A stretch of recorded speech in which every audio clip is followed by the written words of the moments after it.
Hi everyone, my name is Ewan Kingston. I'm really excited to be part of this really innovative and important conference. And I really look forward to seeing your comments and questions after the talk. Now, we all know that humanity as a whole emits several billion tons of CO2 per year, and it's this extra forcing into the carbon cycle that's pushing temperatures up with all these terrible effects both now and in the future. The difficulty comes sometimes in really elucidating exactly what is wrong with those individual acts that make up the collective act. There's a quite influential article by Walterson and Armstrong who goes through all the different ways you might say that one individual joyride in a gas-guzzling car on a Sunday is morally wrong for that, and he shows some pretty good arguments why most of the easy ways that you might try to say why that is wrong fail. Now, this is just a bit of background here, that it's a difficulty within climate ethics, and what I'm proposing is not to deal with that difficulty head on, but to talk about another side to the issue that doesn't get talked about that much, and that's the aesthetic qualities of individual acts that emit a large amount of greenhouse gases, particularly those acts which involve burning fossil fuels. And I want to argue that an act or an object that involves the burning of fossil fuels is, for that reason, less aesthetically valuable. It's uglier than an alternative which is based on renewable energy or on natural sources of energy. And it's that connection with nature that I really want to bring out in this talk. So the first step in my argument has to be to try to show how nature itself is beautiful. And that itself would take up far more than one talk, but I just want to briefly sketch some of the reasons why some people have thought that biological nature in particular is inherently beautiful. So many of you might think it's just obvious that nature is beautiful, that looking over a forest or a lake can let you see this directly. And I'm sympathetic to this kind of romantic view, but also being a philosopher, part of my role is to try to provide arguments where someone else might not accept our reports and our intuitions and our exhortations. One way to start in this is to accept that sometimes the knowledge that we bring to bear when we're viewing an object or an event gives us insight into the aesthetic quality of that event. One example, which is one that Kenneth Walton gives, is that when we hear a collection of sounds, we might hear it as staccato, and it would have a certain emotional quality because of that, maybe a little reserved. But if we hear those sounds and we know something about the instrument that's producing it, we know that it's a piano. Those sounds, rather than being staccato, actually start to sound rather lyrical. Even though a piano, the attack, the way the notes come out, is pretty staccato compared to a violin, we don't view a lyrically played piano piece as a staccato piece. We view it as a more lyrical piece. But if you're making the same sounds on a violin, that would be a staccato piece. And it would carry different emotional qualities, and it would have different aesthetic qualities because of it. So one thing that people like Alan Carlson do is they try to show how when we apply this idea to nature, we can see that biological nature and ecosystems themselves are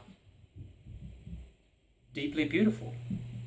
So the idea is that while there's some animals like parasitic wasps that lay their eggs inside caterpillars, and the eggs hatch and the little baby wasps eat the caterpillars out from the inside, while these things might seem ugly from the outside, while a naked mole rat might seem ugly if you just view it as an object, when you view it in terms of the process of evolution by natural filtration, the fit of the organism to the niche that it occupies, and the way it has co-evolved with other organisms.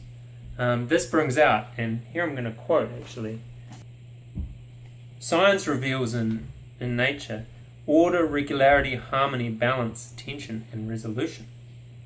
And these things have aesthetic properties.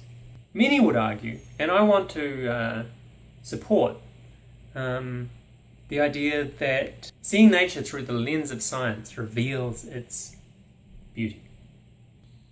The next step is to pay attention how energy flows through natural biological systems. And the main thing I want to highlight here is that energy flows through natural systems in a way in which the energy that is being used is energy that has entered the Earth's system very recently, at least on geological scale. So, to give an example, take the bird that's singing outside right now. It's eaten some berries. The berries had sugars in them.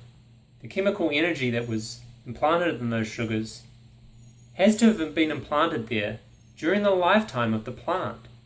So the plant, as you know, harvests energy from the sun. So it's energy from outside the Earth system coming in, harvested by the plant, at some point in its life, transferred to sugars, which reside in the berry, and the bird eats them. So while, even if this tree is several hundred years old, that energy is just several hundred years old in terms of when it entered the Earth system. So that kind of energy, I want to call fresh energy. And most of it isn't going to be several hundred years old. It's going to be the leaves that were growing this spring, using energy that maybe fell on the plant the previous summer and was stored in the sap as sugars. The thing that's keeping everything going is new batches of fresh energy hitting the Earth's surface every moment.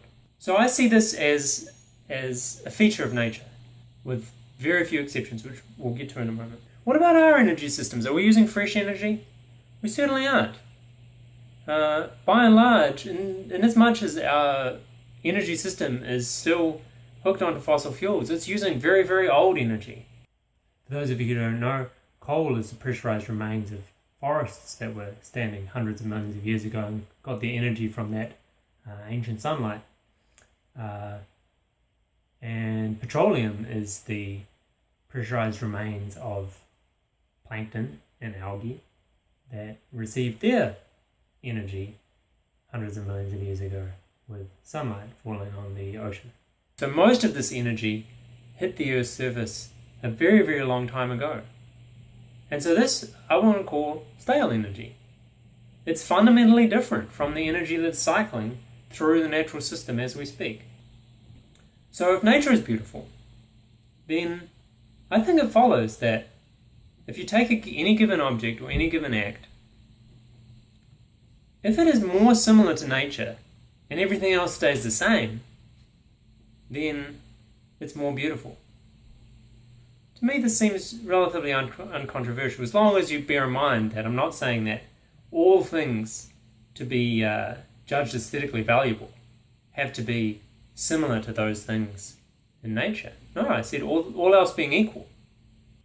What I'm arguing for is not an aesthetic which says we should only use natural materials in terms of wood, fibre, natural fibres. It's not the case that the matter that goes through biological systems is all fresh matter. The matter is stuff that's been here for a long, long time, and sometimes has been absorbed into the lithosphere, into the rock. When we use recycled metals and recycled plastics, we're really imitating nature. Nature can keep recycling matter in loops, so it's the material can be very, very old, but it's the energy that's driving it that's fresh in the natural system.